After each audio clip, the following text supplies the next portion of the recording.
বোকাজানেল আসাম ভাষাৰ দৰ্শকলৈ স্বাগতম জনাইছো।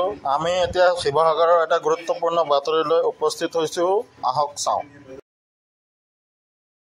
13 আগষ্ট তাৰিখে আমাৰ এজনী খিলঞ্জীয়া যুৱতীক অনাঅসমীয়াই ৰাজপথত গুৰুলাগুলকৈ প্ৰহাৰ কৰিছে, যাৰ কাৰণে স্বতঃস্ফূৰ্তভাৱে শিৱসাগৰ জিলাৰ প্ৰতিটো জাতীয় জনগোষ্ঠীয় দলগত ওলাই আহিছে। আৰু এটা আমাৰ শিৱসাগৰ জিলা আয়ুক্ত, শিৱসাগৰ জিলা আৰক্ষী অধীক্ষক আৰু অভিভাৱক মন্ত্ৰী ৰণোজ পেগু ডাঙৰীয়াৰ উপস্থিতিত এটা সিদ্ধান্ত গ্ৰহণ কৰা হৈছিলে। মাৰৈ সমাজ আমাৰ ওচৰলৈ আহিছিলে যে আমি সমিল মিলিয়ে সকলোকে মিলাপ্ৰীতিৰে বসবাস কৰিম।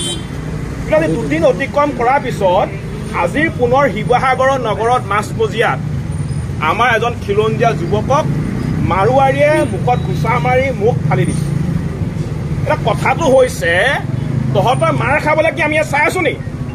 তহঁতি বাৰে বাৰে আমাৰ অসমৰ যুৱক যুৱতীক আক্ৰমণ কৰি আমি মনে মনে বহি থাকিম নি? এটা সমাধান হৈ যোৱাৰ পিছত, এটা আলোচনা হৈ যোৱাৰ পিছত, সম্পূৰ্ণকে সকলোৱে মিলাপ্ৰীতিৰে বসবাস কৰিম বুলি কোৱাৰ পিছত কেনেকৈ কাৰ সাহসত, কাৰ শক্তিৰ বলিয়ান হৈ বাৰে বাৰে আমাৰ অসমৰ যুৱক যুৱতীসকলক এই ধৰণে মাৰপিট কৰিবলৈ সাহস কৰিছে।